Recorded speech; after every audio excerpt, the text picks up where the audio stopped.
ALP CBT2 के result में कुछ गड़बड़ियां, कुछ गलतियां देखने को मिल रही मेरे भाई, जिसके वजह से जो कैंडिडेट पास थे उनको भी फेल कर दिया गया और रेलवे ने आपका फ्रेश जो आया हुआ था फाइनल आंसर की उसको भी वापस ले लिया। तो क्या रिवाइज रिजल्ट आएगा? एएलपी के सीबेट का यानी कि आपके साइको टेस्ट का एग्जाम जो है 15 जुलाई को होना है, जिसका सिटी इंटीमेशन भी आ गया है। तो रेलवे तो पूरा एग्जाम कराने के मूड में है। अब आपका कितना चांस बन रहा है, कितने % चांसेस है कि आपके रिवाइज रिजल्ट आए और इसके लिए आप क्या कर सकते हो? रिवाइज रिजल्ट आए उसके लिए आपके पास क्या है ऑप्शंस की, आप क्या कर सकते हो मेरे भाई, इसके बारे में ये वीडियो होने वाली है, इसके बारे में ही हम बात करेंगे। आपका जब रिजल्ट आया था कई लड़के उससे असंतुष्ट हैं, उन परेशान हो रखे हैं, क्योंकि उनका जो पार्ट ए है, पार्ट ए में तो अच्छा खासा नंबर बन रहा है, पर पार्ट बी में वो पॉइंट में समथिंग से जो है रह गए, जबकि स्कूल कार्ड कुछ और कह रहा है, स्कूल कार्ड के हिसाब से पॉइंट में समथिंग से वो रह रहे हैं, पर आपका जो आंसर की आया होता है उसके हिसाब से लड़के जो है वो पास हो रहे हैं। तो रेलवे ने एक नोटिस निकाली और बहुत सारे कंप्लेन हुए, पहले तो बहुत सारी क्यूरीज गई, कंप्लेन हुए, कॉल पे भी लोगों ने जो है कंप्लेन किया। कंप्लेन करने के बाद रेलवे ने एक नोटिस निकाला और आपके जो है फाइनल आंसर की जो है उसको वापस ले लिया। यानी कि रेलवे भी मान रही है भाई साहब कुछ गड़बड़ियां हुई हैं, कुछ गलती तो हुई है, लेकिन क्या भाई साहब उसका कहना है कि आंसर की में ही गड़बड़ियां हैं। स्कोर कार्ड चेंज नहीं हुआ, पर आंसर की में कुछ क्वेश्चन ऐसे रहे जो इनवैलिड थे, पर कुछ कैंडिडेट के आंसर की में उसे वैलिड दिखाया जा रहा है, ये रेलवे का मानना है, जिसकी वजह से फाइनल आंसर की जो है रेलवे ने वापस ले ली है। कई सारे छात्र, कई सारे कैंडिडेट्स भाई साहब मैसेज करते हैं, कमेंट करते हैं कि भैया मैं आंसर की के हिसाब से पास हूँ, जबकि स्कोर कार्ड कुछ और कह रहा है। उन कैंडिडेट्स के पार्ट ए में अच्छे खासे नंबर बन रहे भाई साहब, जबकि पार्ट बी में वो बॉर्डर लाइन पे उनका सिलेक्शन का मौका था। अगर उनको सीबेट देने का मौका मिलता तो भाई साहब हो सकता है कि उनका सिलेक्शन भी होता। ये सिलेक्शन का सपना जो है एक मिसमैच ने तोड़ दिया मेरे भाई। रेलवे का क्या कहना है? रेलवे का कहना है कि वो फाइनल आंसर की जो है फ्रेश आंसर की वो अपलोड करेंगे।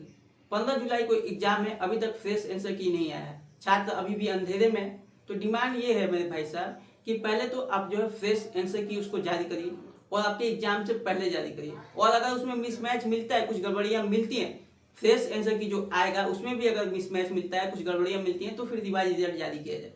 जो छात्र जनवरी पार्ट बी में पास हैं, जो जनवरी सच में जो पार्ट बी में पास हो रहे हैं, उनको पास किया जाए और सीबेट देने का मौका मिले। तो भाई साहब ये चीजें होंगी कैसे? रिवाइज रिजल्ट की जो आपकी डिमांड है, अगर रेलवे के हिसाब से देखा जाए, देखिए आप इस समय इमोशनल है, मैं समझ सकता हूँ, इमोशनल होने का क्षण भी है। अगर आप पास होते भाई साहब, सिलेक्शन होने का मौका मिलता है और पूरे परिवार की एक उम्मीद होती है मेरे भाई, पर फिर भी अगर आप रेलवे के हिसाब से देखें, ठीक है, तो वो इमोशनली इस चीज पर तो नहीं सोचेगी। उसका काम क्या है? बहुत सारे लोग फॉर्म फिलअप करते हैं, उनको छांटना ही उनका काम है मेरे भाई। तो वो तो आपको इस तरह से देख रही है कि आपको उसने छांटा है, ठीक है, वो इमोशनल नहीं है मेरे भाई, उसको लग रहा है कि आप फेल है, आपको छांट दिया गया। पर हमारी डिमांड क्या है कि ये चीजें ट्रांसपेरेंट तरीके से होनी चाहिए। अगर मैं फेल हूं तो भाई साहब पता तो चले मैं क्यों फेल हूं।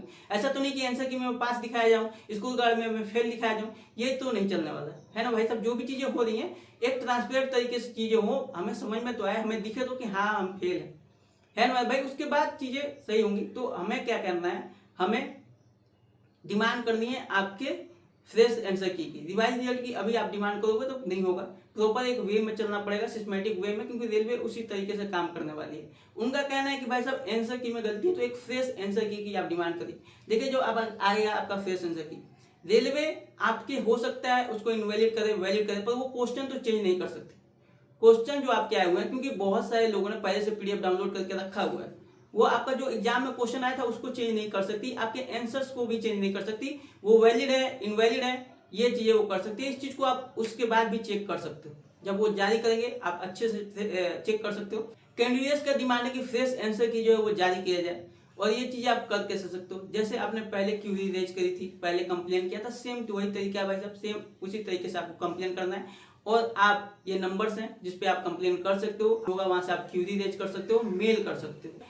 चीजों को देखिए कि अभी मैं मानसिक तनाव से गुजर रहा हूँ, रेलवे, माननीय रेलवे महोदय कृपया आप जो है फ्रेश आंसर की जारी करें। अगर मैं फेल हूं तो एक सही तरीके से, एक ट्रांसपेरेंट तरीके से बताया जाए कि हाँ मैं फेल हूं। ऐसा ना हो कि आपका आंसर की आपके तरफ से ही जारी किया गया, आपने ही जारी किया है, आंसर की में मैं पास हो रहा हूँ और स्कोर कार्ड में मैं फेल हो रहा हूँ, तो ये चीजें नहीं चलने वाली। मैं बहुत ही मानसिक तौर पर चल रहा हूँ, और आपके एग्जाम से पहले जो आप एग्जाम ले रहे हो सीबेट का, उससे पहले कृपया आंसर की को जारी करें, एक फ्रेश आंसर की को जारी करें। अगर उसमें भी मिसमैच मिलता है और अगर मैं जनरली पास होता हूं तो कृपया जो है रिवाइज रिजल्ट ला के मुझे पास किया जाए, ठीक है मेरे भाई, ये चीजें आप कर सकते हैं और यही करना अभी सही है। पहले आप डिमांड करें फ्रेश आंसर की, फ्रेश आंसर की में भी अगर कुछ मिसमैच मिलता है उसके बाद जो है आप रिवाइज रिजल्ट की डिमांड कर सकते हो। ये एक सिस्टमेटिक तरीका है और इसी तरीके से हमें चलना पड़ेगा और भाई साहब एक सभ्य भाषा के साथ, ठीक है, क्योंकि बहुत सारे लोग जो हैं गलत तरीके से रेलवे को बोल रहे हैं जो कि सही नहीं है। अगर आप एक कैंडिडेट हैं और आप अगर किसी को अधिकारी को या फिर कहीं पे भी मेल कर दें तो एक सभ्य तरीके से आपको मेल करना चाहिए ताकि चीजें सुनी जाए, वरना एक मिसबिहेव में उसको कैरी किया जाता है और उसमें दिक्कतें आपको भी हो सकती हैं और उससे कुछ बेनिफिट या कुछ भी आपको रिजल्ट नहीं मिलने वाला है ना मेरे भाई। तो एक सभ्य वे में बहुत ही अच्छे से एक अच्छा सा एक मेल जो है टाइप करें और फोन में भी एक सभ्य तरीके से अपनी दर्द बताएं। हमें अपना बताना है कि क्या चीजें हमारे साथ हो रही है, क्या मानसिक तनाव है जिसके वजह से हम गुजर रहे हैं, हम पास थे फेल कर दिए गए तो ऐसा क्यों है। ये सारी चीजें आप अपनी बातें वहां पे रख सकते हो। उसके बाद जब फ्रेश आंसर की आ जाए उसके बाद भी अगर दिक्कत हो रही है तो फिर रिवाइज रिजल्ट की डिमांड की जा सकती है। ठीक है भाई, हो सकता है आपको ये बातें समझ में आई होंगी। कई सारे कैंडिडेट ऐसे होंगे जो उनके कमेंट देखो, मुझे पता है कि कई लोग कमेंट आने वाले हैं कि तुम नहीं चाहते कि एग्जाम हो, एग्जाम पहले ही से इतना लेट हो चुका है और टलेगा, ये उनके कमेंट्स आएंगे जो लड़के पास हैं। भाई मैंने कल ही टेलीग्राम पे बोल दिया था कि उन लोगों को ये वीडियो देखने की जरूरत नहीं है, आप ऐसे वीडियो से दूर रहें, आप अपनी तैयारी पर ध्यान दें। ये वीडियो उनके लिए मेरे भाई जिनके साथ ये घटनाएं हुई हैं, ये चीजें हुई हैं। अगर आप भी जो कैंडिडेट पास है जिसके ऐसे कमेंट आने वाले हैं, अगर आप भी इन लोगों में होते, आपको फेल कर दिया जाता किसी मिसमैच के चक्कर में, तो आप भी यही चीजें कर रहे होते।